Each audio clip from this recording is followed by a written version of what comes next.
Bonjour à toutes et à tous. Merci aux personnes qui ont fait le déplacement en physique aujourd'hui. Merci à ceux qui sont en ligne. Bienvenue chez Finance Innovation. Finance Innovation, on est un pôle de compétitivité, le pôle de compétitivité dédié au domaine de la finance en France.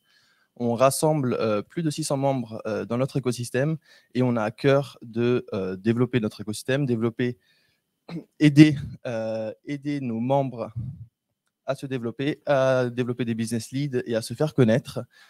C'est pourquoi aujourd'hui, on est ici pour le webinaire de présentation de l'outil BGV développé par Crésus en présence du FAST, de la Banque Postale et de BNP. Je passe maintenant la main à Marilyn de BNP. Merci beaucoup Mathéo. Bonjour à tous et merci à Finance Innovation d'organiser cette table ronde sur le thème de l'inclusion financière. Donc, je suis Marilyn Eyerman, je suis chargée d'affaires dédiée spécifiquement aux PME à impact pour BNP Paribas et j'aurai le grand plaisir d'animer aujourd'hui cette table ronde. On va être ensemble pendant 1 heure, donc il y aura une séance de questions-réponses à la fin. Et sans plus attendre, voilà pourquoi vous avez bien fait de vous déplacer à ceux qui sont là, merci, et ceux qui se sont connectés. C'est parce qu'aujourd'hui, en fait, on va vous faire découvrir ou alors vous allez mieux connaître l'outil BGV. Alors, BGV, c'est les 3 lettres à retenir, hein, l'outil budget grande vitesse. C'est l'application qui a été développée par Crésus, qui va être un outil complémentaire aux outils bancaires actuels et qui va offrir une double solution, donc à la fois sur une meilleure gestion de son budget et qui va en plus de permettre de calculer des aides sociales. Alors, je vous en dis pas plus, on va découvrir ça ensemble. Je vais laisser nos intervenants aussi se présenter juste après. Mais nos speakers du jour seront Étienne Depère, qui est le responsable du pôle émancipation financière pour Crésus, Florence Bénistan, qui est responsable de marché des clientèles vulnérables pour la Banque Postale, et Amélie Pajot, qui est chef de projet innovation et développement au sein du FAST, qui est le Fonds d'action sociale du travail temporaire. Alors, vous l'avez vu, la parité, elle n'est pas respectée sur ce plateau. On voit bien que le monde change. Donc, une fois n'est pas coutume, on va laisser la parole peut-être à Étienne pour démarrer. Étienne, pourriez-vous vous présenter et puis nous présenter Crésus? Merci Marilyn de me laisser la parole. Je vais vous présenter Crésus. Crésus, c'est une association qui a démarré dans les années 90 pour lutter contre l'exclusion financière et aider les ménages dans l'accompagnement budgétaire et notamment aider les ménages dans le surendettement. Donc c'est aujourd'hui, Crésus, c'est actuellement 500 bénévoles qui agissent sur toute la France pour aider pour faire de l'accompagnement, notamment dans le cadre, comme je le disais, de dossiers de surendettement. Et dans le début des années 2000, on s'est dit que accompagner les ménages dans des dossiers de surendettement, c'est bien, mais il faudrait prévenir le surendettement. Et donc, on a développé une structure qui s'appelle la Fondation Crésus et dans laquelle on fait de la prévention. Et la prévention prend plusieurs formes. On a d'abord des ateliers dilemmes qui sont des sortes de jeux de plateau qui permettent de faire de la formation budgétaire. Mais aussi, on a développé, depuis 5 ans, on s'est lancé dans le développement de BGV. Donc, BGV qui va être le sujet d'aujourd'hui et dont on va parler. Voilà le fil rouge de ce webinaire. On va maintenant continuer. Donc, merci Étienne avec Florence, s'il vous plaît. Oui, bonjour à toutes et à tous. Donc, Florence Bénistan. Je suis responsable de la direction des clientèles vulnérables à la Banque Postale. Donc, c'est une petite direction de 7 personnes. On est rattaché à la direction marketing et on est très lié aussi à la direction de l'engagement citoyen qui a été créée dans le cadre de l'entreprise à mission de la banque. Voilà, donc dans cette direction, on travaille principalement à la construction d'offres et de dispositifs inclusifs à destination de nos 3 millions de clients vulnérables financièrement. Voilà, et donc en lien avec d'un côté notre mission de service public qui est la mission d'accessibilité bancaire. Alors je fais une petite parenthèse, en fait le groupe La Poste a 4 missions de service public, la distribution du courrier, la distribution de la presse, la présence territoriale et la mission d'accessibilité bancaire. Donc l'État confie cette mission à La Poste qui nous la délègue. Et donc dans le cadre de cette mission d'accessibilité bancaire, on accompagne 1,4 million de clients. Et nous sommes aussi très liés avec nos enjeux d'entreprise à mission dans la lutte contre les inégalités sociales. Voilà. Merci beaucoup Florence. Et enfin Amélie, je vous laisse vous présenter et nous parler du FAST. Oui, effectivement, moi je suis chef de projet au FAST, donc j'ai pour mission finalement de développer des nouvelles solutions. Alors le FAST, qui nous sommes, on a à peu près le même âge que Crésus, on a 30 ans aujourd'hui. En fait, le FAST s'adresse à l'ensemble des salariés intérimaires qui font au moins une mission d'intérim dans l'année. L'idée, c'est vraiment de proposer des solutions concrètes pour faciliter la vie des salariés intérimaires. Donc on a un ensemble de solutions qui vont de la location de véhicules en urgence pour permettre à quelqu'un d'aller travailler, à des accompagnements autour du logement. Enfin voilà, on a un ensemble de panels de solutions qui évoluent au fil du temps en fonction des besoins qu'on détecte. L'objectif, c'est vraiment de sécuriser. On sait qu'il y a des problématiques du fait d'être intérimaire, il peut y avoir des difficultés qui sont rencontrées. Le FAST est vraiment là pour les accompagner sur un ensemble de volets. Voilà. Merci beaucoup. Alors, on démarre tout de suite avec la première question. Alors, Étienne, elle est pour vous. Est-ce que vous pourriez nous donner une définition de ce qu'est l'inclusion financière ? Alors, l'inclusion financière, donc c'est vraiment l'activité de Crésus. Mais pour parler de l'inclusion financière, je vous propose de parler des personnes à qui s'adresse l'inclusion financière. Donc c'est quoi une personne à qui s'adresse l'inclusion financière? Donc, les personnes qui sont en situation de fragilité financière. Donc, la fragilité financière, elle est définie par un niveau de ressources, mais aussi par la présence d'impayés. Alors, Florence l'a évoqué tout à l'heure, il y a beaucoup de Français qui sont à la Banque Postale dans cette situation. L'estimation de la Banque de France, c'est 4 millions, un peu plus de 4 millions, 4 100 000 personnes qui sont en situation de fragilité financière. Et l'inclusion financière, elle va avoir trois axes. Alors, d'abord, avant de parler de ces trois axes, je dirais que l'inclusion financière, beaucoup d'études montrent que l'inclusion financière est en lien avec l'inclusion sociale. Donc, en fait, s'intéresser à l'inclusion financière, c'est s'intéresser globalement à l'inclusion, inclusion sociale également. Les trois axes de l'inclusion financière, c'est d'abord les produits. Donc, encore une fois, Florence a évoqué des produits spécifiques qui peuvent être proposés, notamment l'accès au compte, de l'assurance inclusive, du microcrédit social.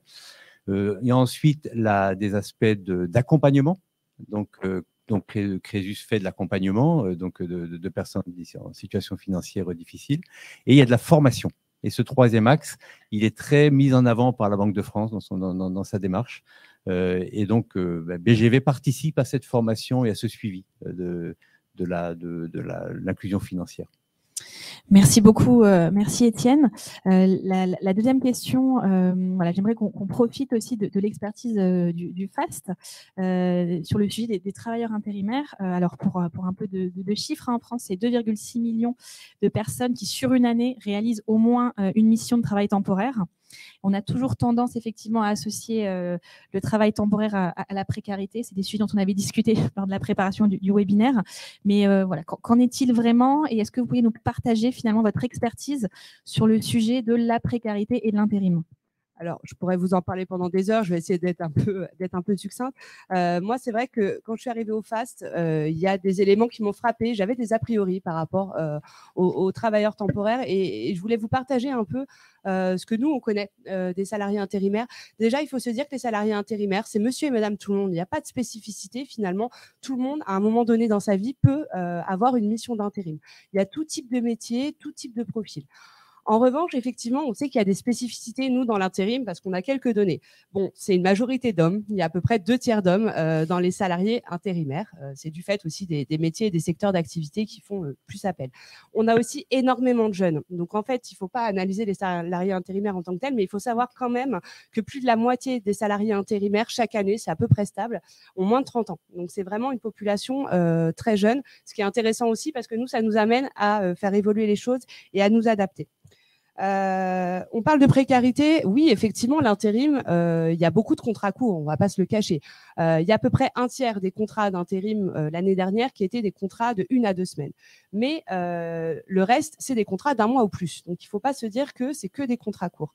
Et puis, globalement, ce n'est pas des personnes qui vont être dans l'intérim toute l'année. Donc, c'est des personnes qui vont peut-être alterner CDD, CDI, etc. Et qui ne vont pas rester toujours dans l'intérim. Et puis, dernier chiffre un peu clé, moi, qui m'avait surpris, c'est que chaque année, la moitié des intérimaires se renouvellent. Alors, je vous dis, c'est un casse-tête pour nous parce qu'en fait, chaque année, il faut qu'on retombe chercher l'autre moitié qui sont des nouveaux intérimaires pour leur faire connaître le FAST. Mais voilà, sachez que c'est une population qui bouge beaucoup chaque année. Concernant les salariés intérimaires, nous, ce qu'on constate à l'usage, c'est que finalement, c'est pas parce que c'est des personnes en contrat court qu'elles vont être à temps partiel. C'est-à-dire que c'est des personnes qui, pour certains, vont travailler toute l'année à temps plein. Donc, il y a des ressources stables. En revanche, quand on est salarié intérimaire et qu'on veut faire une demande de crédit, là, ça peut devenir problématique.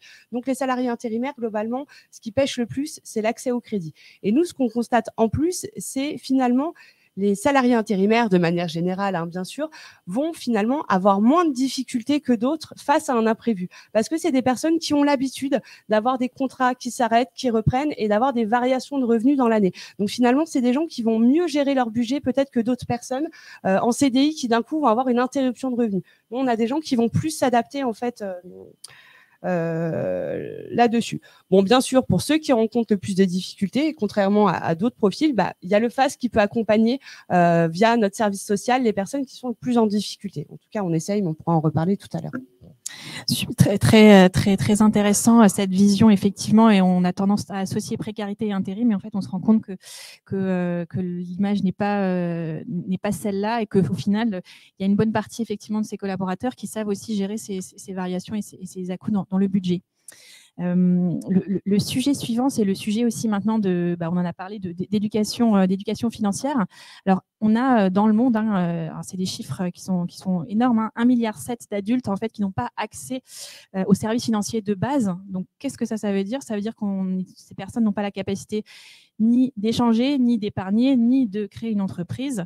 Et donc, l'accès à ces services financiers, c'est vraiment un enjeu crucial de lutte contre la pauvreté, comme le disait Étienne. L'inclusion financière, ça exige aussi finalement une meilleure connaissance des questions financières, de se les approprier. Et alors, voilà la question, Florence. Donc, comment la Banque Postale en fait met en œuvre l'éducation financière au service de l'inclusion financière? Merci Marilyn. Oui, alors, pour répondre à cette question, je pense qu'il faut avoir un peu la même logique qu'Étienne, c'est bien comprendre le public qu'on accompagne à la Banque Postale. Et je vous parlais tout à l'heure de la mission d'accessibilité bancaire. Je voudrais juste m'arrêter un petit peu là-dessus, puisque dans le cadre de cette mission d'accessibilité bancaire, on accompagne 1,4 million de clients, et donc on leur propose un support bancaire qui est le livret A. Alors, le livret A qui a une spécificité à la Banque Postale, puisque c'est un livret A d'accessibilité bancaire. Ce n'est pas le même tout à fait que les livrets A des autres établissements financiers. C'est un livret A qui peut être ouvert à partir d'1,50 €, contrairement à 10 € dans les autres banques. Donc, à partir d'1,50 €, un client, un prospect peut ouvrir un livret A pour pouvoir y verser tout d'abord ses prestations sociales. Donc, on va lui délivrer un RIB qui va lui permettre de toucher ses aides sociales sur ce livret A.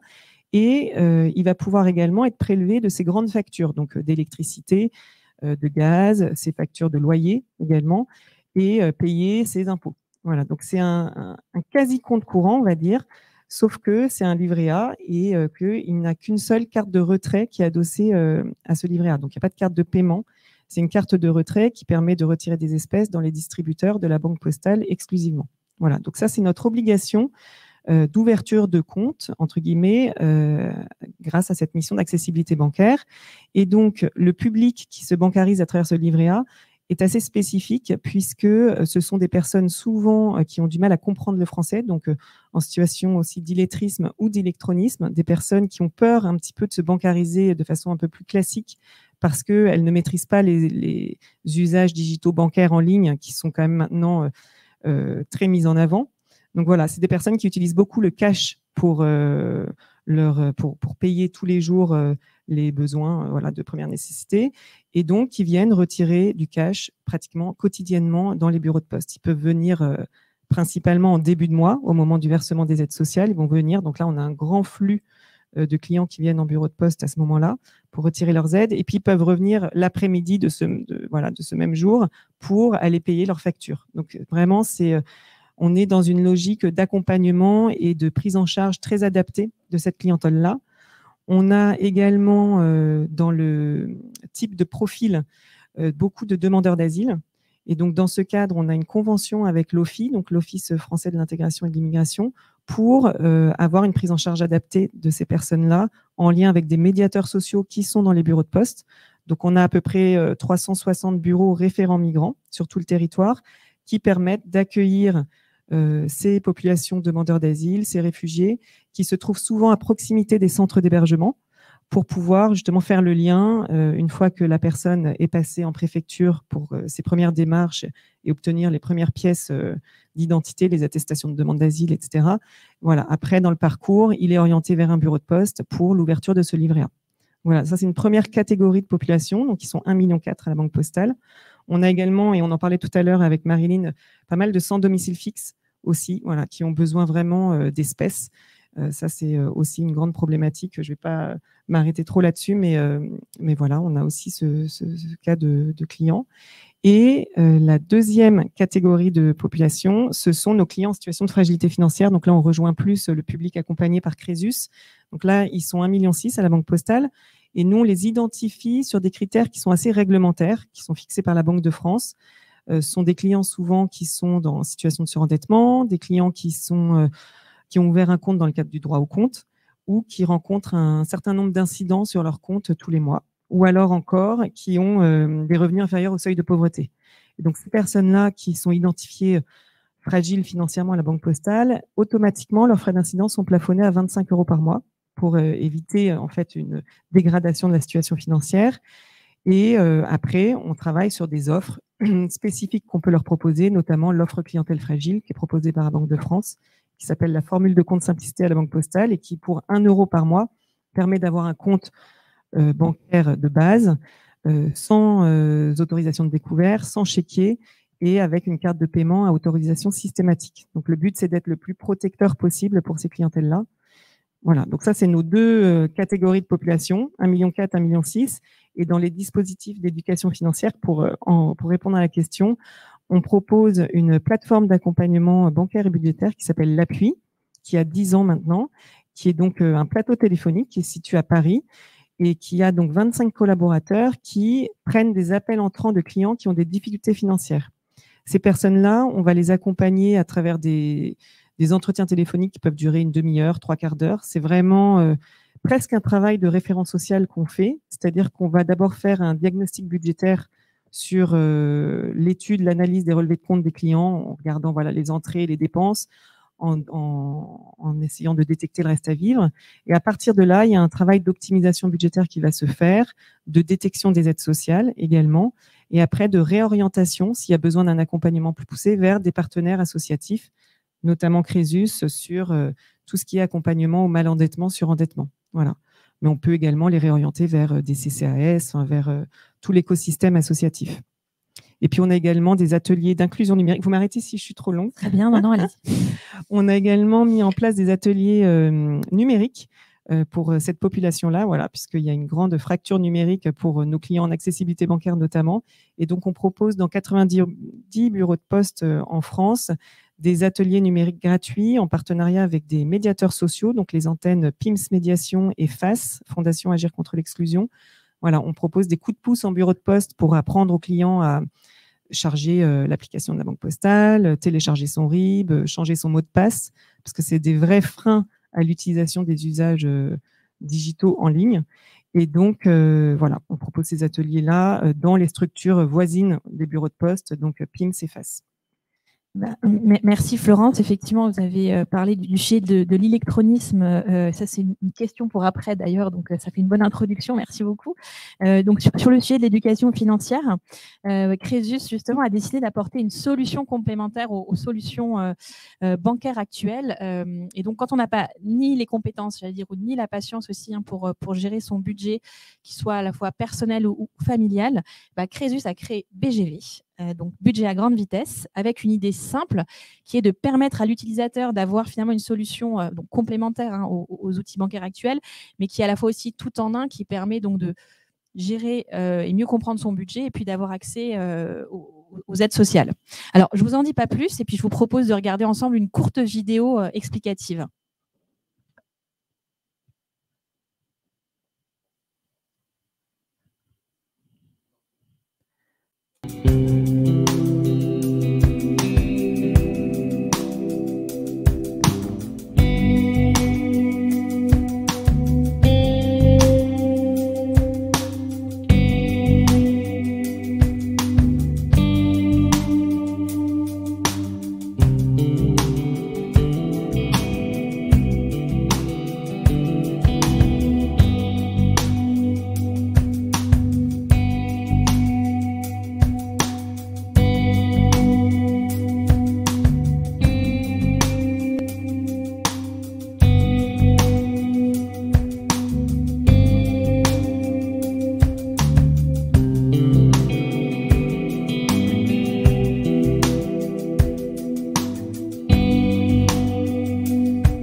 pour continuer l'échange et rebondir aussi sur ce qu'on vient de voir, on va vous laisser la parole, Étienne.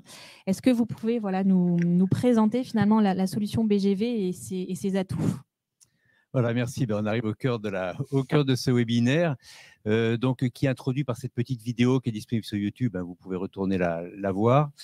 Qu'est-ce qu'il y a dans BGV? En fait, l'ambition de BGV, c'était de se baser sur l'open banking, donc sur l'agrégation de comptes, sur la connexion de ces comptes à une application extérieure, donc la DSP2, voilà, tous ces termes qu'on peut utiliser pour faire ce type de solution.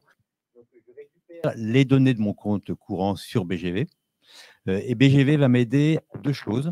Donc, d'une part, la gestion de mon budget et d'autre part, l'accès à mes aides sociales. Donc, ça, c'est vraiment les deux jambes et que je vais remarteler le fait qu'on ait bien ces deux axes qui sont complémentaires. Donc, dans la première partie, la gestion du budget, ce que va me permettre de faire BGV, c'est de faire de façon très pédagogique l'identification de mes ressources et de mes charges fixes. Donc, ça a été rappelé par Florence tout à l'heure. Quand on fait de l'accompagnement budgétaire, la première chose, c'est d'arriver à faire prendre conscience à l'utilisateur, au bénéficiaire, à la personne qui est avec nous, quel est mon reste à vivre ou quel est mon reste pour vivre. Quelquefois, c'est plus sympathique que reste à vivre. C'est-à-dire, qu'est-ce qui me reste finalement pour mes dépenses courantes, quand j'ai payé mon loyer, quand j'ai payé mon téléphone, quand j'ai payé mon assurance, quand j'ai payé mon eau, mon électricité. Et c'est ça qui est rarement fait, qui n'est pas si facile que ça à faire, et que l'informatique peut très facilement m'aider à faire. Donc, en récupérant mes mouvements, BGV va regarder les récurrences et va me dire, voilà tout ce que j'ai identifié comme charge fixe, et va me permettre d'identifier quel est mon reste à vivre. Alors, évidemment, c'est fait de façon pédagogique. Si jamais il manque le téléphone, on va lui dire, tiens, c'est bizarre, tu n'as pas de facture de téléphone. Beaucoup de Français ont un téléphone, donc il peut y avoir, par exemple, j'ai changé de téléphone et puis ça n'a pas été identifié, je le rajoute dans les charges complémentaires que BGV identifiera. Quand j'ai mon reste à vivre, je vais dire à BGV, je vais me fixer dans BGV des objectifs de dépenses. Des objectifs de dépenses sur deux axes. D'une part, les courses et d'autre part, les loisirs. Alors, c'est extrêmement important. On n'a pas mis des tas d'enveloppes différentes. On a mis les courses et les loisirs. Et on a vraiment voulu mettre les loisirs parce que ça serait pas réaliste de dire pour gérer son budget, il suffit d'arrêter les loisirs. En fait, la réalité, c'est que pour gérer bien son budget, il faut faire attention à ses loisirs, mais il faut faire attention à toutes ses dépenses. Et donc, c'est pour ça qu'on a mis ces deux enveloppes qui sont les deux enveloppes de suivi que je vais pouvoir suivre au quotidien. Donc, une fois que j'ai mes dépenses qui ont été identifiées, que BGV m'aide aussi à identifier, c'est-à-dire va regarder pendant les 3 derniers mois, quand on fait de l'agrégation bancaire, quand on fait de la récupération de ses comptes, on récupère 3 mois historiques, et BGV va me dire, en moyenne, quand j'ai enlevé mes charges récurrentes, tu dépenses pour tes courses X euros par mois. Je te propose de mettre ça. Si tu veux mettre autre chose, tu peux te fixer ton propre objectif. Il va aider l'utilisateur. Donc ensuite, au quotidien, le BGV va, comme il récupère tous les jours les mouvements du compte, le BGV va déjà donner à l'utilisateur son solde réel, son disponible réel. Et ça, c'est un point on voit beaucoup de personnes qu'on accompagne qui, pour savoir s'ils peuvent dépenser, vont regarder sur le distributeur de billets, ils regardent leur solde et puis ils se disent c'est ce dont je dispose. C'est pas ce dont je dispose. On sait bien que ce dont je dispose, c'est le solde de mon compte dont je dois extraire mes effets différés si j'en ai, mais aussi mes charges qui vont tomber d'ici la fin du mois. Donc, BGV va automatiquement me calculer mon solde réel et donc me permettre d'éviter de dépenser ce dont je ne dispose pas. La deuxième chose, c'est que BGV va me suivre tous les jours le niveau de consommation de ce qu'on appelait les enveloppes, les courses et les loisirs, va me dire est-ce que je suis dedans, est-ce que je suis dans mon objectif, pas dans mon objectif, est-ce que ça déborde. Et le troisième point, c'est que BGV va me dire si j'ai un risque de dérapage, un risque d'impayé, donc un risque qu'une de mes échéances obligatoires ne soit pas payée. Donc, j'ai le risque d'impayé qui m'est proposé. Et on voit que ces différentes fonctionnalités me permettent d'avoir une vision complémentaire de mon appli bancaire qui va me dire, va me faire une alerte si je suis en découvert. Finalement, ce que va me permettre BGV, c'est d'anticiper. C'est-à-dire que BGV va me permettre de fabriquer mon budget et de bien comprendre mon budget, bien comprendre les éléments de mon budget, mais aussi d'anticiper et d'avoir une vision prospective du déroulement de mon budget au cours du mois. Donc ça, c'est pour toute la gestion budgétaire. Et le deuxième axe, c'est la gestion des droits, la simulation des droits sociaux. Et pour ça, nous avons fait un partenariat avec les services de l'État qui ont développé le simulateur Mes droits sociaux et qui est un outil de simulation de plus de 700 aides qu'on a en France. Et comme BGV me connaît bien, il a tous mes comptes, les éléments de mon salaire, mon loyer, plein de choses. Donc, il va automatiquement accéder au simulateur Mes droits sociaux et il va me donner directement la liste des droits auxquels j'ai accès, la prime d'activité, le chèque énergie, la complémentaire santé universelle, solidaire, pardon. Donc, j'ai un assureur dans la salle, donc il faut que je fasse attention. Donc, et en plus, il va me permettre de rejouer régulièrement, puisqu'il se rappelle de ma première simulation. Donc, je peux régulièrement rejouer la simulation pour savoir est-ce que j'ai vraiment tous les droits. Puisque, comme l'a rappelé tout à l'heure aussi Florence, l'accompagnement, il y a un aspect gestion du budget, mais il y a aussi un aspect identification des droits, toujours, à chaque fois qu'on fait de l'accompagnement. Voilà. Et pour finir, donc on a toutes ces démarches qui vont m'être proposées par BGV pour gérer mon budget et pour identifier mes droits. Et j'ai une dernière brique qui est un peu particulière. Donc, BGV est très… Forcément, quand on fait de l'agrégation bancaire, on est hyper attentif à toute la problématique de RGPD, de la problématique de la cybersécurité. Donc, ça, c'est un sujet forcément pour lequel Crésus est très, très, très attentif. On est aidé pour ça par les sociétés Sphère et Capgemini qui nous aident dans la cybersécurité.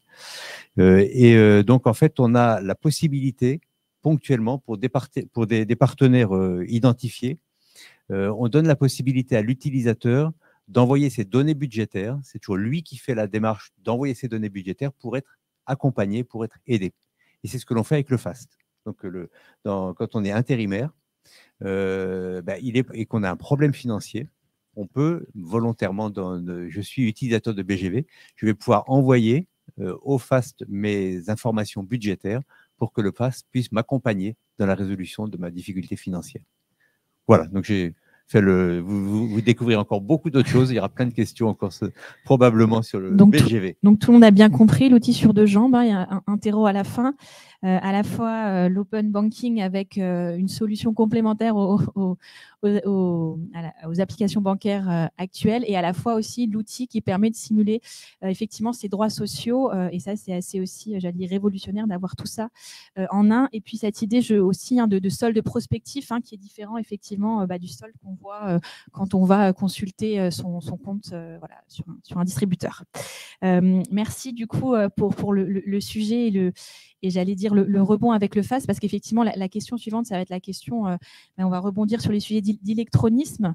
On s'est rendu compte aussi que finalement, la crise de la Covid-19 a renforcé la nécessité d'une plus grande inclusion financière numérique. Donc, il est là l'électronisme. Ça suppose de déployer des services dématérialisés moins coûteux pour en faire bénéficier les populations qui sont non bancarisées. Le numérique, ça apporte donc de l'autonomie à l'utilisateur, c'est bien tout le sens de la solution. Mais quelle solution aussi offrez-vous chez FAST pour les utilisateurs qui auraient besoin d'un appui humain dans leur démarche ? Effectivement, je suis passée un peu rapidement sur la présentation du FAST. Un de nos champs d'intervention, qui est même l'un des principaux, c'est d'accompagner les salariés intérimaires les plus en difficulté. Donc, on a un service social d'accompagnement à distance, c'est un peu particulier. On a à peu près 90 assistantes sociales partout en France qui vont accompagner les salariés intérimaires les plus en difficulté. On parle de difficultés financières, de personnes qui sont en rupture d'hébergement, de personnes en accident de travail. On a tout un panel de situations sociales typiques, finalement, qu'on prend en charge. Donc, l'idée, c'est d'être à l'écoute, de conseiller ces personnes, d'essayer autant que possible de les aider à stabiliser leur situation pour qu'il y ait des prises de relais ensuite par d'autres partenaires, parce que forcément, le suivi à distance sur des personnes qui ont des problématiques budgétaires lourdes, à un moment donné, on est assez limité. Pour vous donner un ordre d'idée, c'est à peu près 20 000 nouvelles situations qu'on accompagne chaque année, nous, au niveau du service social du FAST. Donc, on prend en charge un certain nombre de situations.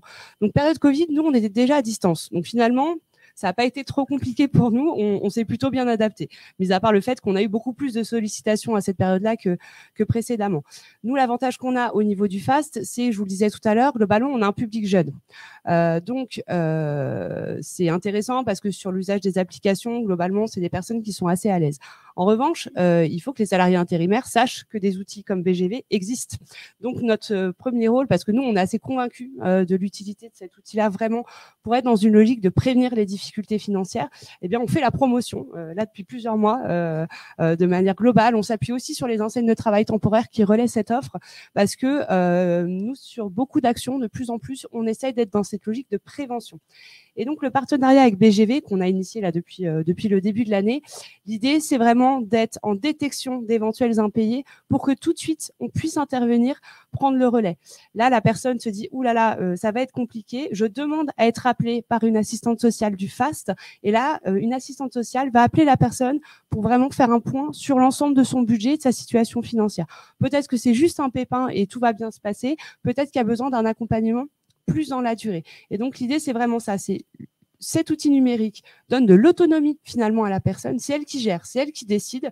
Mais si elle a besoin, eh bien, on lui propose un appui humain. Et je pense que les deux sont très complémentaires à un moment donné. Et nous, ce qui est intéressant, c'est qu'on ne force pas la personne à être mise en relation avec nous. C'est elle qui décide à un moment d'aller chercher de l'aide et d'avoir un appui humain. Merci pour ce retour aussi déjà de bonnes pratiques et de savoir que c'est à la fois un outil finalement hybride, puisque il permet aujourd'hui, j'allais dire, de se connecter et d'avoir un outil, j'allais dire, innovant en termes d'application, mais qu'il y a toujours une solution humaine derrière, parce qu'aujourd'hui tout le monde n'est pas encore habitué à l'outil numérique. Au niveau justement vous de la Banque Postale, vous avez utilisé cette solution en la proposant à vos clients. Quel retour d'expérience pouvez-vous nous partager, et puis quelles bonnes pratiques pourrions-nous en retirer?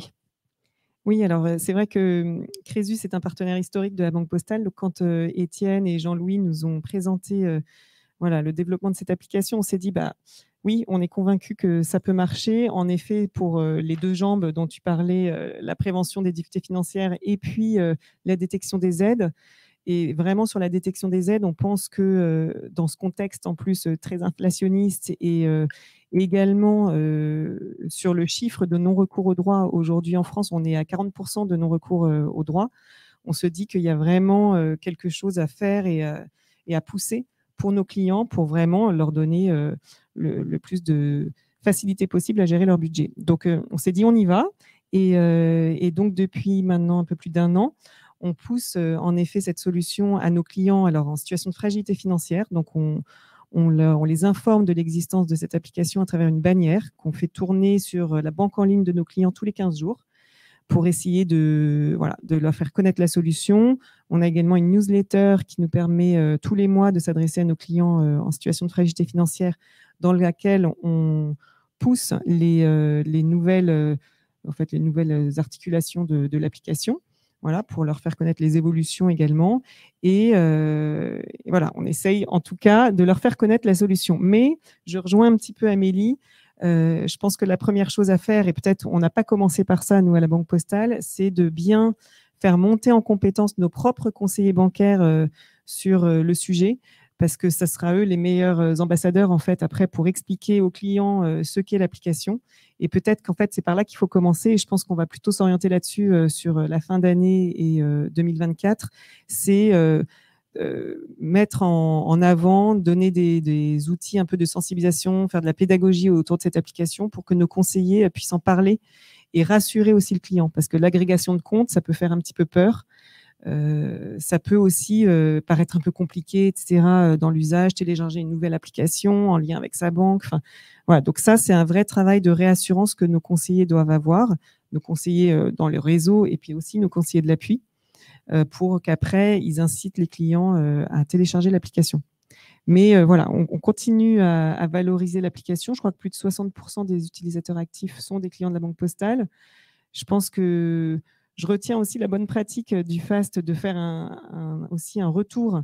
C'est-à-dire que le client lui-même qui aurait téléchargé l'application, qui se rend compte qu'il y a une difficulté, ou un risque d'impayé, etc., d'avoir la possibilité après de joindre, par exemple, notre plateforme téléphonique, l'appui, pour avoir un accompagnement plus poussé et un accompagnement humain, justement, sur l'optimisation de son budget.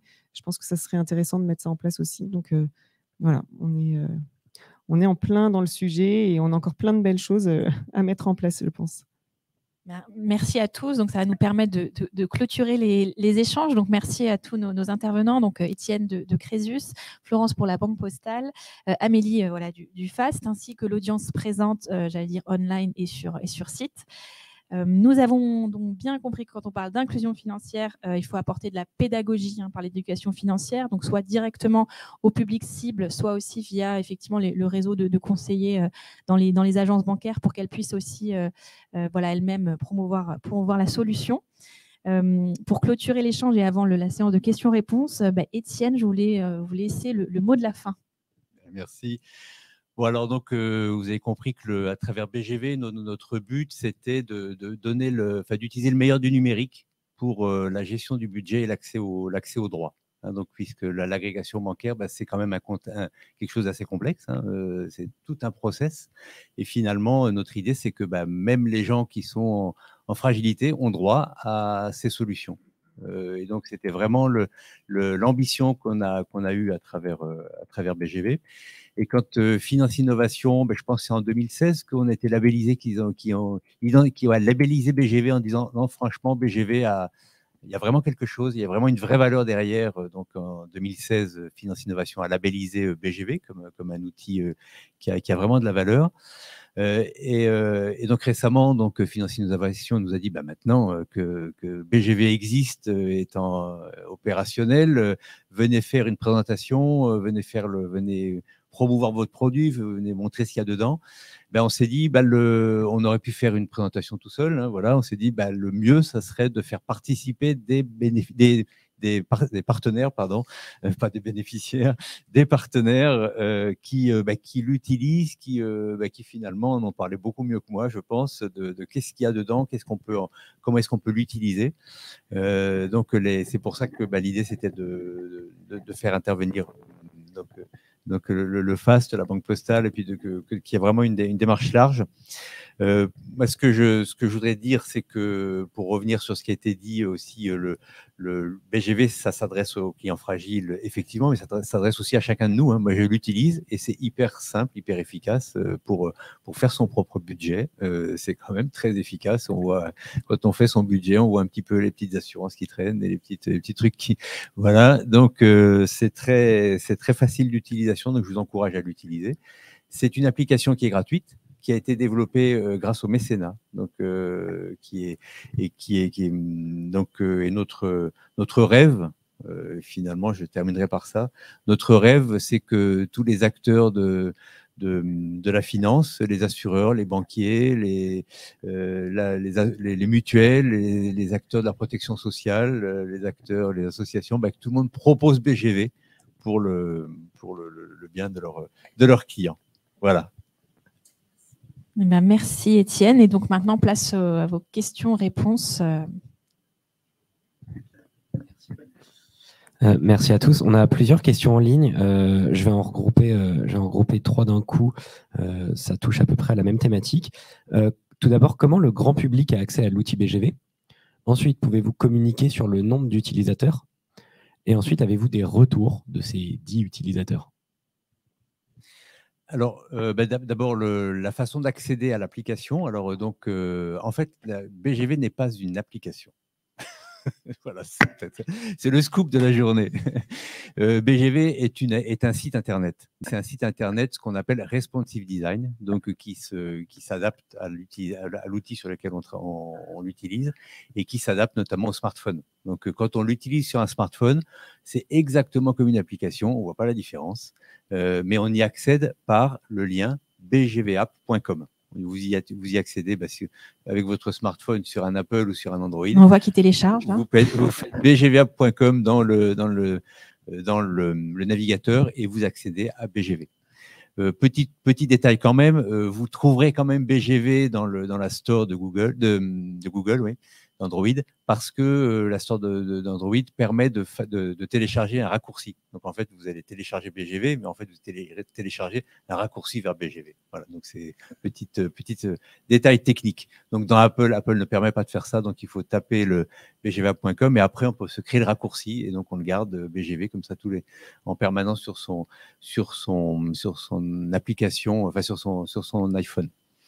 Donc ça, c'est le mode de fonctionnement de BGV. Sur la partie du nombre d'utilisateurs, bon, on a plusieurs milliers d'utilisateurs. Ce que je peux dire, c'est qu'on a plus de 40% des gens qui viennent sur BGV qui acceptent d'agréger leur compte. Parce que la question, c'est comment j'agrège mes comptes. Et du fait de tous ces utilisateurs qui sont venus, on a maintenant dépassé 2 millions d'opérations qu'on a agrégées pour nos utilisateurs, qu'on peut travailler et utiliser pour le mettre à disposition les données qui leur sont utiles pour le suivi de leur compte. Et par ailleurs, on utilise ces données de façon totalement anonymisée, là pour le coup, pour faire des analyses. On fait une analyse actuellement sur l'addiction au jeu, par exemple. Ça fait partie des choses qui sont possibles, puisqu'on a des gens on a non seulement des opérations bancaires, mais aussi des gens qui ont fait leur budget et qui ont suivi leur budget avec ça. Et la troisième question dont je ne me souviens plus. Oui, voilà, donc on a des retours. Alors, on a pas mal de retours. En fait, c'est toujours agréable d'avoir des gens qui critiquent l'application parce que chaque fois qu'il y a une critique, ça veut dire que les gens y tiennent. Et donc, on a souvent tendance à dire une réclamation, c'est un cri d'amour d'un client. Hein.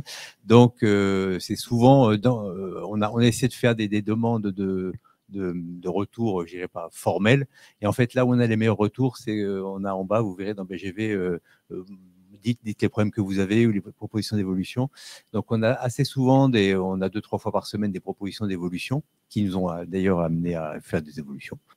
Et ça se commence très souvent par votre application est super, tout le monde devrait utiliser cette application, mais il faudrait aussi améliorer ça. Voilà. Donc, il y a vraiment des retours qui sont super intéressants et du coup, on a intégré 2 utilisateurs dans nos ateliers d'évolution, parce que ça évolue tous les jours. On va mettre en production là, soit demain, soit lundi, tout un outil d'analyse de mes dépenses. Donc, je pourrais faire une analyse complète. Donc, vous le verrez puisque vous allez tous vous connecter à BGV. Et on pourra analyser de façon très facile par enveloppe, par charge fixe, par catégorie, voilà, avec des graphiques très, très, très faciles d'utilisation voilà. Oui. Merci. Moi, j'ai une question par rapport à ce qu'on fait chez Finance Innovation et l'écosystème innovation et FinTech.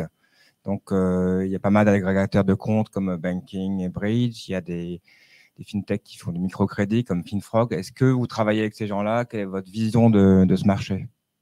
Alors, d'abord, on travaille beaucoup avec un agrégateur qui est Budget Insight Powen, si je ne veux pas me tromper pardon, qui est notre partenaire et qui nous aide notamment de façon, c'est un de nos mécènes puisqu'il nous permet de faire l'agrégation bancaire donc pour le bien de nos utilisateurs. Et donc on travaille beaucoup, on travaille avec eux. On a échangé beaucoup avec FinFrog, on a échangé un peu avec tout le monde parce que notre vision des choses, c'est que on est vraiment dans un développement qui se fait pour le bien commun. Hein, donc, on n'est pas là pour faire de l'argent. On se dit ces outils-là, l'outil d'agrégation permet à des personnes de mieux gérer leur budget. Donc, faisons-leur profiter de ça. Donc, la différence, je dirais, avec des bankings ou autres, c'est que, effectivement, on n'utilise pas les données. On va pas se payer sur la revente de données ou sur le courtage de produits qu'on va revendre dans BGV. Hein, donc, on fait pas de commerce sur BGV et on ne fait pas payer des options premium. Donc, on est dans un modèle qui est un modèle de mécénat. Donc, on a avec des partenaires, voilà, qui nous font confiance, qui ont envie qu'on le développe et que mettent à disposition de leurs bénéficiaires. Bonjour, merci pour cette présentation très intéressante. Moi, j'ai 2 questions. Il y a quelques années, quand j'ai commencé à entendre parler de BGV, je crois avoir en tête que Jean-Louis Kiel parlait une autre fonctionnalité qui était un genre de label de solvabilité, notamment pour tout ce qui a trait aux travailleurs temporaires. C'est toujours un problème d'accessibilité au crédit. Je vois que ce n'est pas une fonctionnalité qui est mise en avant aujourd'hui. Est-ce que c'est... on parlait de Free Frog, mais ça pourrait être mis à disposition, par exemple, de vos banques partenaires aussi, qui peuvent avoir plus de mal à prêter à des gens qui ne sont pas en CDI. Donc, premier point sur la solvabilité. Puis la deuxième, comme vous le disiez, c'est un outil qui peut être très intéressant en termes de bien-être financier pour les clients, bien au-delà des clients, entre guillemets, étiquetés, fragiles financièrement, qui est un cœur de mission à la Banque Postale, mais dans les autres banques, c'est parfois traité un petit peu plus à part. Et donc, ça peut-être que... Enfin, comment vous voyez les choses pour diffuser plus largement, au-delà des clientèles fragiles, cet outil qui, ma foi, semble assez riche? Bon, d'abord, sur le premier point, merci pour votre bonne mémoire. Donc, effectivement, ça, c'est un axe dont je n'ai pas parlé, mais qui est un axe sur lequel on travaille. Parce qu'on se dit finalement, c'est quoi l'idée de critères de solvabilité, fiche budgétaire certifiée, enfin, ça a plein de noms quand on essaie d'essayer de trouver. L'idée, c'est de dire finalement, on a des bénéficiaires, on a des utilisateurs, on les appelle utilisateurs dans BGV, voilà, on a des utilisateurs qui ne passent pas dans les automatismes de ThinkFrog ou autres,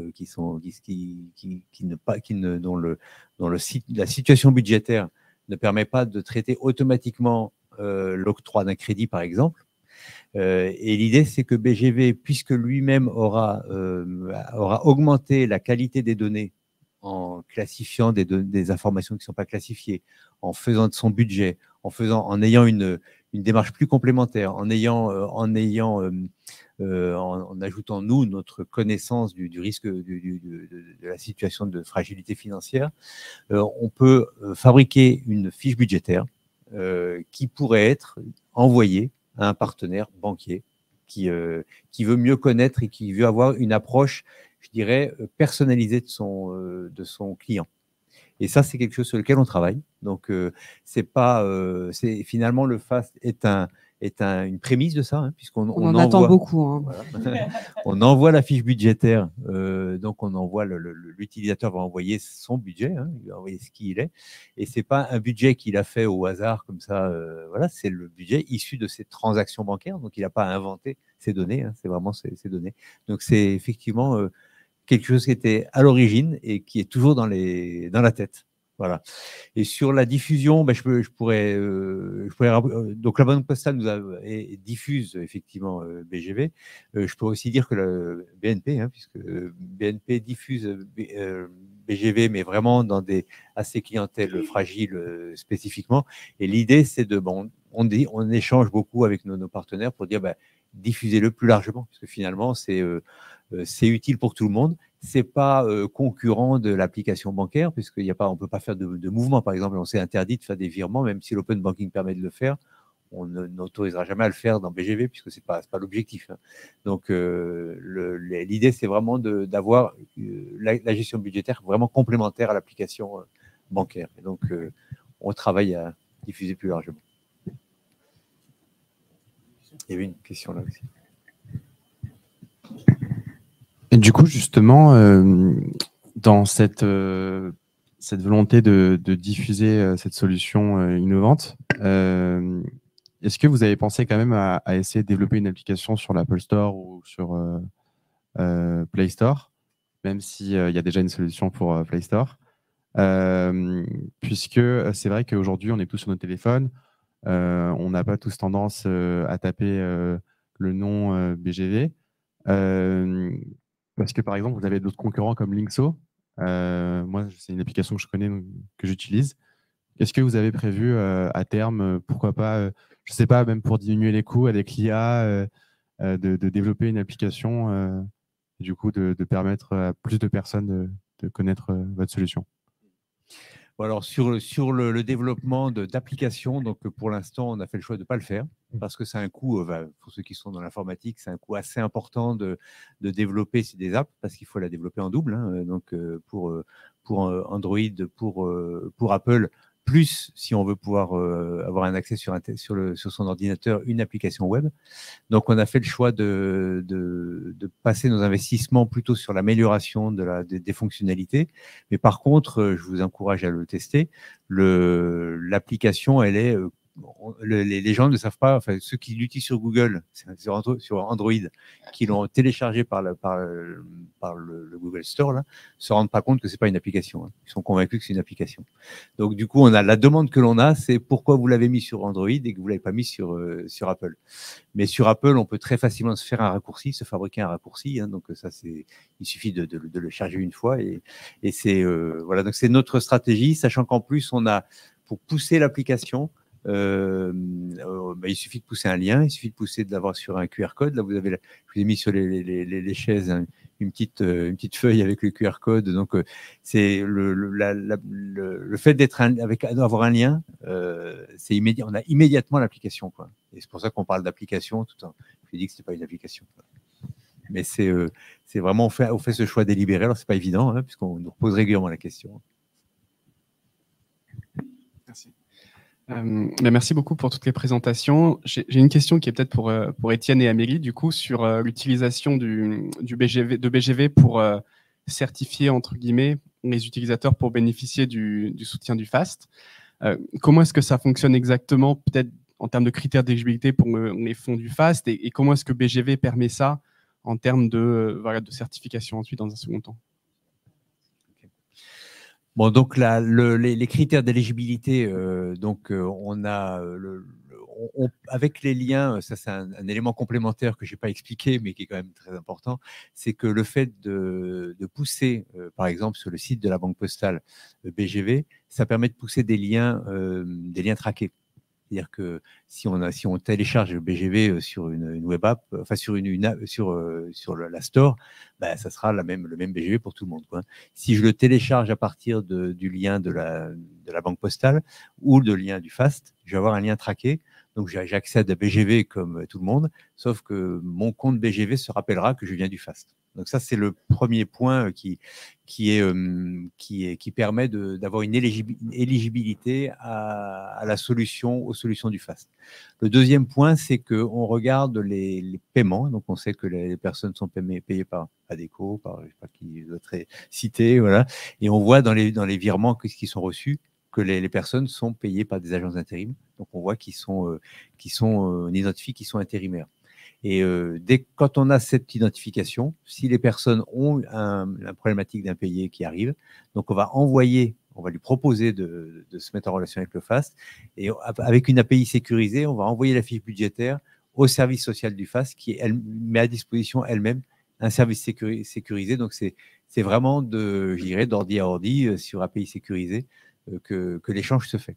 Après, il n'y a pas d'éligibilité en tant que telle. Nous, on espère, déjà, effectivement, la personne est arrivée à l'origine du site du FAST, c'était peut-être il y a 2 ans. Donc, on précise bien, voilà. Et si la personne est arrivée du site du FAST, qui a potentiellement un impayé qui est détecté, dans ces cas-là, si vous êtes intérimaire, sachez qu'éventuellement, le service social du FAST, vous pouvez être mis en relation avec le service social du FAST. On reste prudent, notamment parce que les permanents d'agence, les salariés, ils ont aussi la fiche de paye ADECO. Donc, nous, l'idée, c'est quand même d'avoir des salariés intérimaires. Après, il n'y a pas d'éligibilité en tant que telle. À partir du moment où la personne est salariée intérimaire et a une difficulté, nous, elle va être prise en charge par le service social. Après, la profondeur de l'accompagnement, ça va vraiment dépendre d'un certain nombre de critères. Donc, je ne vais pas rentrer là-dedans, mais en tout cas, voilà. Tout salarié intérimaire sera pris en charge par nos équipes, et puis après on avisera et on regardera les solutions les plus adaptées. Oui, je rebondis juste sur le dernier point, sur la profondeur de l'accompagnement. Je pose la question de manière un peu intéressée, parce que chez AXA, justement, on a aussi des fonds d'accompagnement, mais aujourd'hui, voilà, en toute transparence, c'est beaucoup de travail à la fois pour nos équipes et pour les bénéficiaires, tous les revenus, toutes les dépenses. Il y a un calcul de reste à charge qui est très précis, mais qui du coup en fait est assez compliqué pour tout le monde. Et donc je me demandais si vous utilisiez aussi BGV pour faciliter ça ou pas. En fait, les informations qu'on va recevoir de la part de BGV vont permettre de préparer l'entretien avec le bénéficiaire. Forcément, ça va permettre de faire gagner du temps. Après, ce qu'il faut vérifier, c'est s'il n'y a pas d'autres comptes ailleurs. Et puis, bien évidemment, faire un point sur... le rôle du service social, c'est de faire un diagnostic à 360. Donc là, on a un bout d'information. L'objectif, c'est que vraiment de faire le point sur l'ensemble de la situation. Et en fonction, soit finalement, il va y avoir un lien qui va être fait avec un point conseil budget en local directement, ou une AS de secteur, où on va l'accompagner, nous, un peu plus dans la durée, parce que ça relève du cadre d'intervention du service social du FAS. Donc, c'est quelqu'un qu'on peut accompagner pendant 18 mois ou juste... lors d'un diagnostic parce que la situation est peu obérée et il y a des acteurs locaux qui peuvent prendre le relais. Ça dépendra vraiment. Merci beaucoup.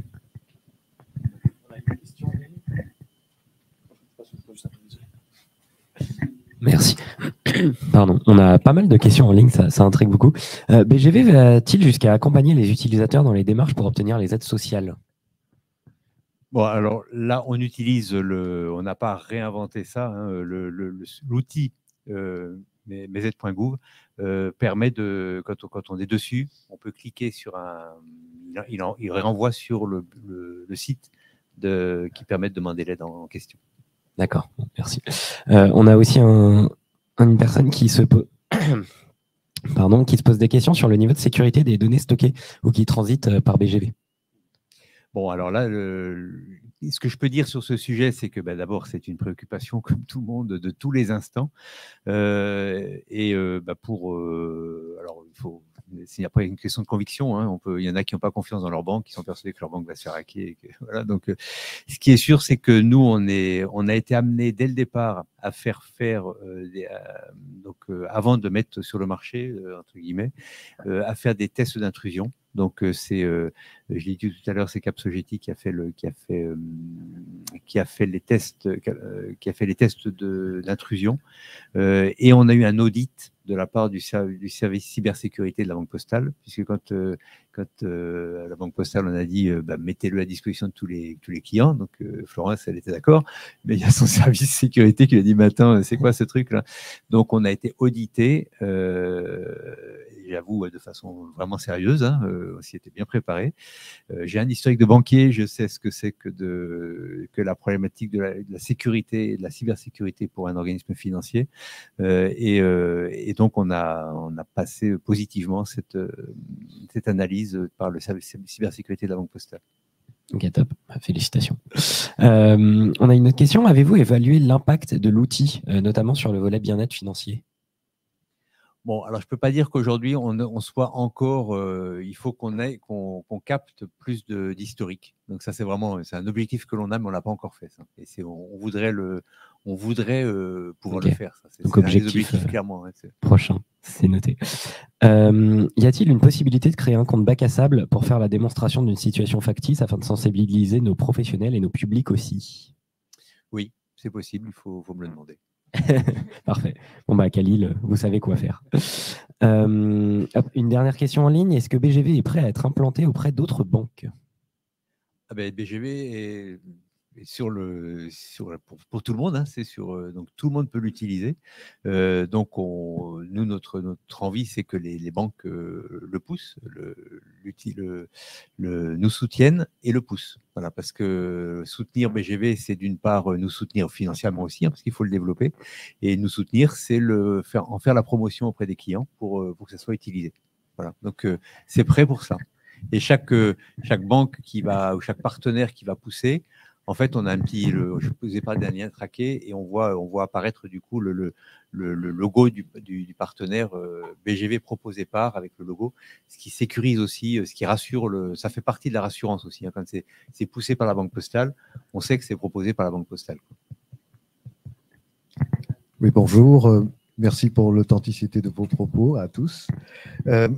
Deux points. Le premier, c'est l'accès au droit.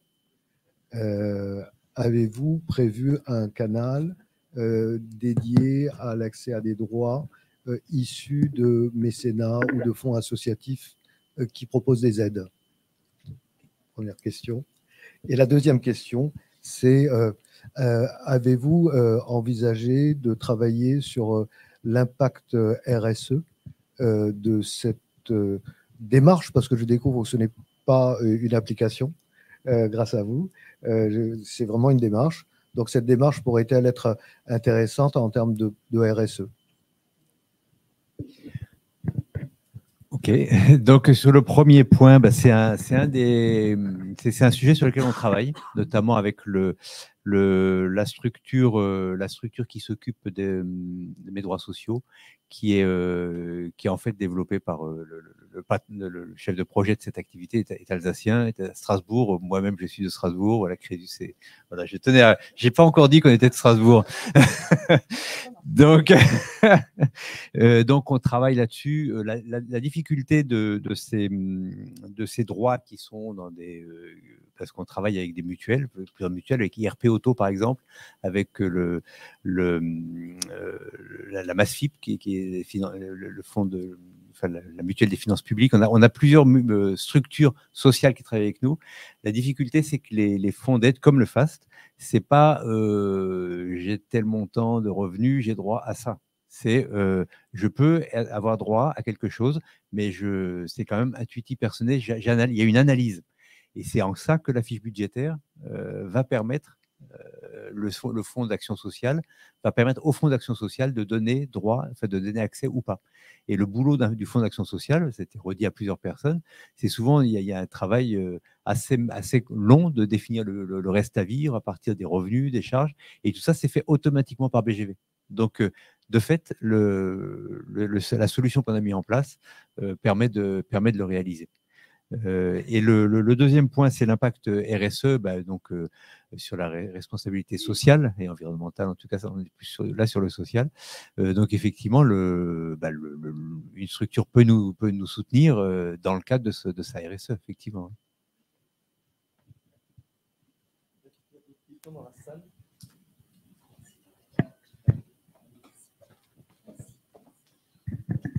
Merci. Une petite dernière, je crois. BGV peut-il être utilisé par des professionnels entreprises? Est-ce que c'est la même version et est-ce que vous travailleriez sur une autre version? Alors, pour l'instant, on n'a pas de version entreprise à proprement parler. Donc, ce n'est pas impossible de gérer une activité, mais là, ça devient un outil comptable et c'est éloigné. Donc, en fait, on n'a pas. Là, aujourd'hui, on ne travaille pas clairement sur ce sujet. Parce que c'est quand même toute une nouvelle branche. Et notre Crésus est vraiment orienté sur le ménage, la gestion du ménage. De notre côté, on est bon. Eh ben, merci à tous. Et puis, voilà, bonne journée à tout le monde. Merci. Merci. Merci.